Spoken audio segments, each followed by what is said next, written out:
That's the button. Okay. Good afternoon. I'm going to tell you a little bit about septum feeds and making them, and that you can make them.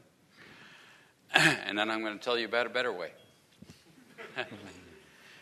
Okay. So how many of you have septum feeds? How many made them yourselves? Yeah, not hard, right? Okay. And you all worked very carefully to keep it exactly to the dimensions. Stenik. Pardon? Mm-hmm. Scale dimensions. Yes, of course. All right. And one of these buttons work?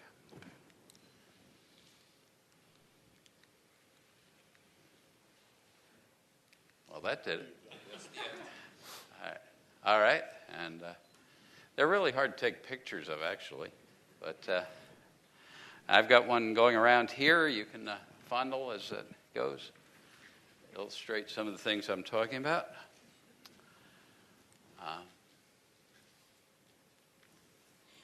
Okay. So, quickly,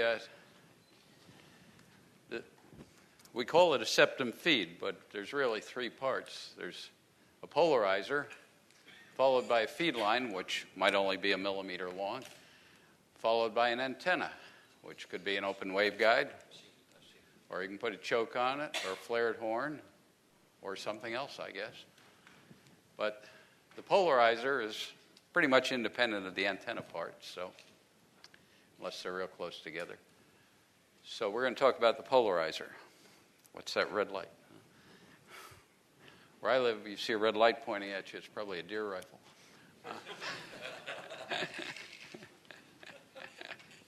Okay. So some of the ones you've seen, there's a square by Stenik, was the first one we saw. Mark N2UO has a nice round one. OM6AA, Resto has a nice one. Dimitri has several versions. Tommy's been playing with some. Some of these guys have done a lot of computer optimization. Tommy uses Oklahoma optimization, as near as I can tell. But it works. Okay, here's one that Hubert made for 10 gigahertz. Nice piece of work, but you've all seen Hubert's work. It's like jewelry. And I was visiting Hubert last year, and he said, how critical are all these dimensions? And I said, I don't know. So I went home and worked on it. Okay, and there's measure to that feed, so it really works. One of the commercial lab in the U.S. was kind enough to measure it for me, and the green is the calculated, and you can see in the part that counts, it's dead nuts on. So, how sensitive are the dimensions? Well, we can analyze sensitivity. Those of you who are real good at partial differential equations, it's only 10 or 11 variables, so it wouldn't be hard. But I did it the brute force way, just change one dimension at a time by 5%, calculated the effect. Efficiency, axial ratio, isolation, but not VisWar.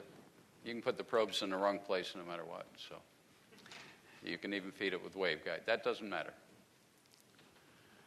And what I found is that no matter what you change by 5%, that's 13 centimeters. The biggest dimensions, smallest dimension is about 20 millimeters.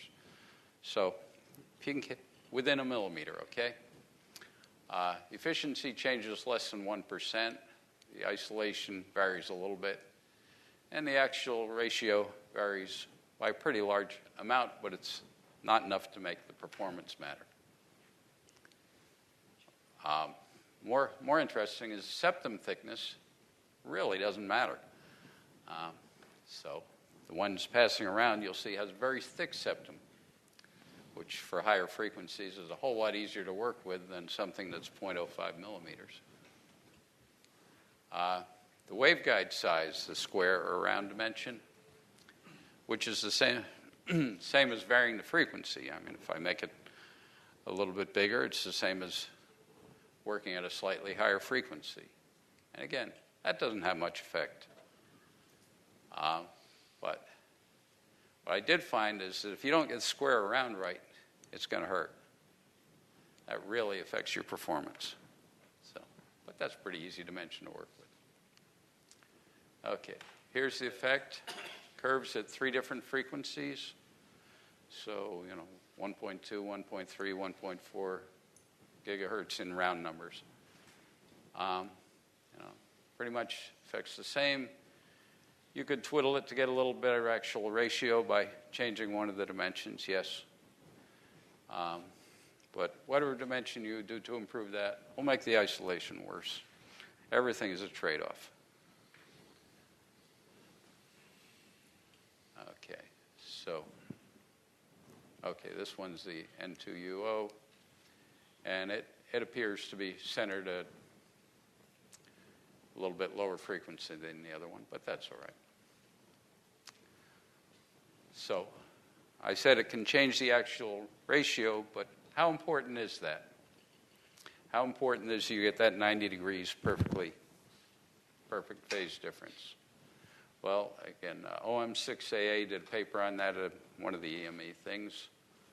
But, if you look here, before you get any significant difference, you've got to be 15, 20 degrees off. Come on. That's not, if you're that far off, you're doing something really wrong. Septum thickness, almost no effect. Making it thicker actually makes it a little better for the square one. That's good. For the N2UO, at the frequencies it appears to be centered at, again, very little difference. So, frequency sensitivity, not much effect. So we can go 5% up and down in frequency. Obvious first thing is that at 13 centimeters, where you're at 4 different frequencies, it doesn't matter. It works on all of them. More important, that you go to a supplier and he doesn't have the size you want, but he might have something within 5% or so. That's what you buy, right? If you're looking for a 100 millimeter tube or 97 millimeter tube, and he's got 100 millimeter, you say, I'll take it. All right. Yeah. Okay. Now you just scale all the dimensions to the same ratio, means you've designed it for a slightly different frequency. It'll still work. Okay. Again, versus frequency, not much change. Isolation changes a little bit. Axial ratio changes a little bit. Yes, but whatever else. Other dimensions you got wrong will probably compensate. So, except Hubert, who's right on. Okay. Yeah. Performance as an antenna. The reason there's a slope to it is because it's getting slightly bigger in wavelengths. You're changing the F over D it works at. You could draw the same curves without the septum for that size tubing. Okay, but if you don't get it square, you get it even 3% off square, you're starting to see the axial ratio go to hell, and the circular one's even more sensitive. So start getting 4, 5, 6 dB axial ratio, it's getting pretty bad.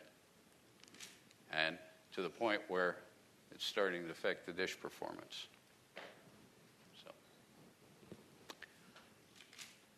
So there's only one dimension you have to get right. That's all we're saying.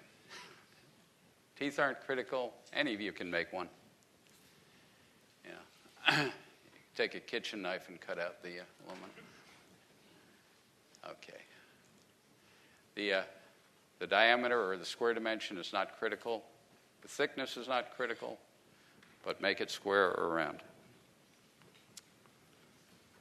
So, are there any dimensions that we can make it better? And the answer is no, there's no single dimension. you start over and do a whole new optimization as OM6AA did or RA3AQ did. So newer dimensions are a hair better, but only a small amount. Of course, on your dish, getting the proper choke rings, getting the proper illumination, that's going to make a difference. So here's the one that's going around. Nice thick septum for 10 gigahertz. And easy to make, not trying to work with tiny little materials. Okay. So I've looked at 2 examples, but there's no reason the other designs should be any different in sensitivity. And again, the choke or the horn or whatever you put on the front is part of the antenna, not part of the polarizer. So where are we? Yeah. So the story is, you want CP. It's the second easiest way to get there. Build one. It'll work. Tolerances are good. Set it up for your antenna and get it on the moon. Now, I've been saying something better. I was sitting here yesterday and looking at all these guys combining solid-state amplifiers. And they're using these tiny little printed 3 dB hybrid couplers, which are lossy. Some of them will tell you how hot they get. Eddie burned one up in his beacon. And I said, why are they using printed ones? I can make a better one with air. And then I said, wait a minute. They're taking 2 amplifiers that are 90 degrees as a phase, combining them, and then putting them into something that creates 2 90-degree components. But the amplifiers directly into 2 probes. Get rid of the septum. And what about receive? You're already using SDRs with quadrature, right? Keep the components separate, drive them with 2 amplifiers, and let this computer do the receive, which it can do a lot better than any mechanical thing. Right, Joe? Well, you know, if they don't match, you adjust it, right? Yeah. So I'm saying go back to 2 probes and 2 amplifiers and go for it. Now, if you guys with the 10 kilowatt tubes, that's a different story. Unless you have 2 of them. Okay. Anyway, so why haven't you heard me off the moon yet? Well, there's my new QTH. There's the view to the west. And there's what it looks like in the winter. But we're working on it. Do we have a couple more minutes? Oh, yes. Okay. So Tommy was hoping to be here, WD5AGO, and you may have heard he's been working on some EME horns. And he was going to do something, and I've been working with him a little bit on this. And what he's been looking at is large horns, trying to make something simple, cheap, and low cost, and big enough for EME. And designing the horns for low noise, low side lobes to get so you can hear something.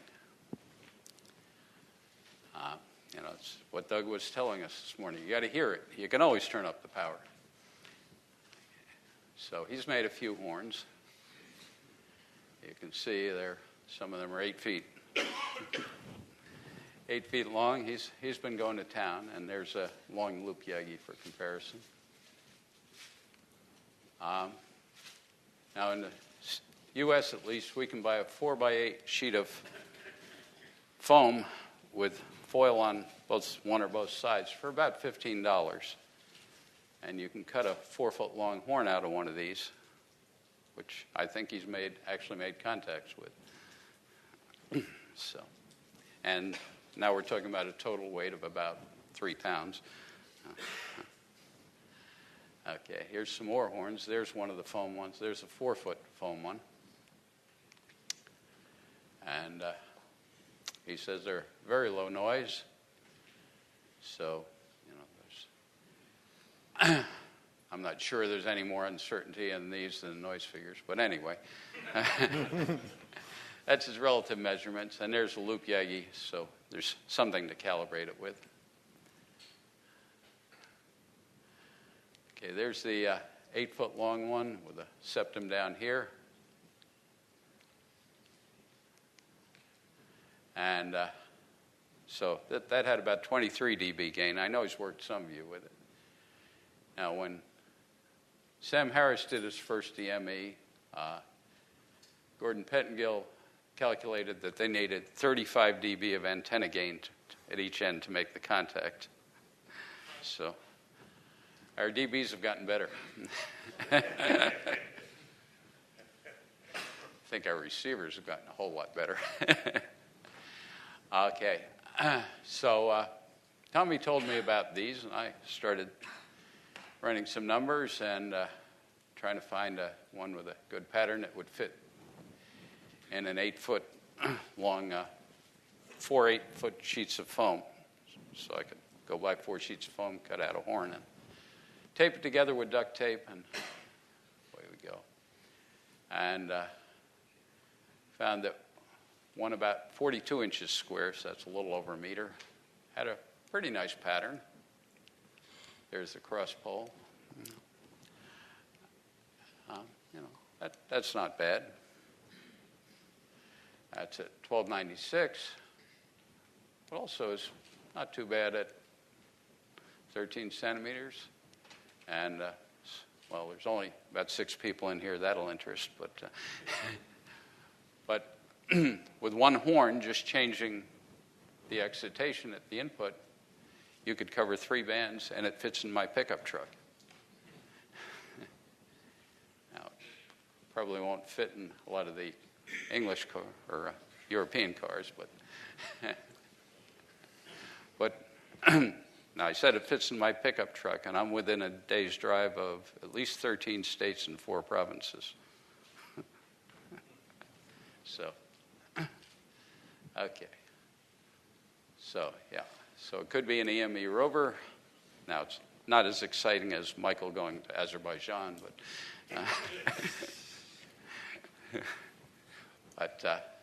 I know there's a few of you who haven't worked all those states. Okay. So he's made successful EME. Could be a rover, multiband, and more to come. He's had college students, first-year college students. You go out with a knife and a piece of foam, and you make a horn, and you make EME contacts. That's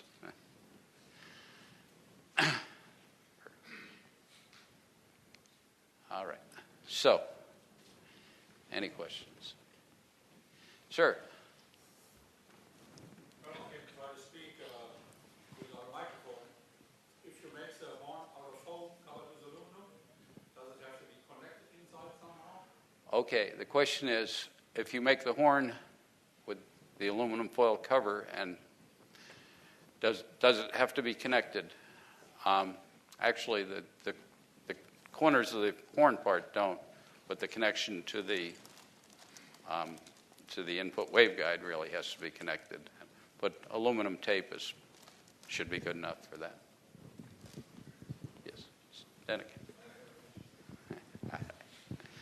We can't hear you. Okay. Thank you, Paul, very much for this presentation. Nothing better is if you can see that your children is growing and is successful. That's absolutely great. In these days, he has 14 years, so that's very nice. Thank you very much. I will have for you a very nice issue because I wasn't so much satisfied with the steps, and I start to think about the special curve, exponential curve, which I will replace with the steps inside. So it will be very soon a special issue to you the modeling, how it really looks the circular polarization after the changing of the steps with the exponential curve septum. And second thing will be I would like to prepare these septums for 9 and 6 centimeters with a little bit bigger chaparral ring. It will be again issue for you. But thank you very much for this presentation. Okay. So we talked about last night about instead of using a stepped septum, use an exponential taper, which probably would work slightly better. But when I did the original analysis, I tried a straight slope and steps, but the software didn't have a type in a curve and analyze it at that time, but it does now. So I could do that. I was going to pick up on what you said, Paul, about phasing. Now, one of the things that is done commercially, but is not being done by hams, and that is what's called spatial combining. In other words, you have a lot of amplifiers, and you want to get high power. One of the biggest losses you have is, as Paul points out, is the combiners. So if you can spatially combine, in other words, you take each one of your amplifiers and you drive an individual antenna, and the application that Paul points out here is very good. Despite Paul's comments, 1 meter of aperture, and no matter what you do noise-wise, you're still, the horns he's talking about are 1 meter of aperture. But you don't have to use one horn. You can use 4 horns. Now that starts to become very kind of interesting. And if you have 4 identical amplifiers, you drive the 4 horns. And now you have almost lossless combining of your 4 amplifiers. The only problems you really have are your switching. That I don't have an easy solution though. You could use 4 preamps at least, and that would get rid of the phasing combining. And it's something you might think about. Okay, and when we talk about 4 horns, well, you say that's a lot of stuff to carry, but they nest inside each other. And all the preamps have the same noise figure. We proved that this morning. Yes?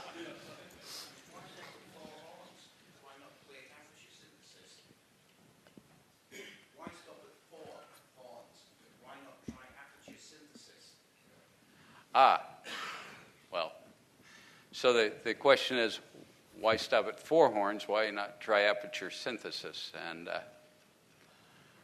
I've actually thought some over the years about, instead of using regularly spaced arrays, how we could shape the pattern by moving the spacing around. But I haven't done a lot of work on it yet. Paul, can I ask you? Thank you for your paper, by the way. It's something we've talked about, I know. When you've got a septum and you measure it in the yard and the CP isn't quite right, any ideas on where you should start? Now, from what you've said, it sounds to me as though a slight tap on one side with the hammer might be. Okay, so Peter's question is, when you've finished your septum and you take it in the backyard and you measure it and it's not quite right, well, there are 2 things. For most people, it's got better circularity than their measurement. And even if it doesn't, put it on the air anyway, it's good enough. Do you have any points at all? I mean, I did some work with like a snowflake in the center to get it right. I mean, the real point is, as you very well know, is to get good CP over a wide angle. To get good CP over a wide angle, and that is more difficult. And I always feel that if I haven't got really good CP on axis, it's probably not too good 70 degrees round. Okay, so the question is really, is there anything we can do to make sure we have circularity over a wide angle? Because your dish is over wide angle and most of the energy's out here, not in here. So I think that the wide angle circularity is more of a function of the choke or whatever you put around it. And from what I've done, I think the chaparral is slightly better than the single. Work to do, I think. It's nice that we are now speaking about the circular polarization, because when I presented this septum feed first time in Rio de Janeiro, I had that the system cannot to produce the circular but square polarization because it's the square feet and it will produce the square polarization. I was very surprised after that. So, but I want to say that I have already sold around the globe from New Zealand over to Australia, Asia, Europe to the USA and South America more than 100 pieces of these septum feeds for 23 and 13 centimeters. And I am recognizing that the activity on 23 and 13 centimeters is very high now. And I'm expecting that after the presentation of the loop feed for 70 cents, the same effect I will see also on 70 centimeters soon. I hope so. Yes.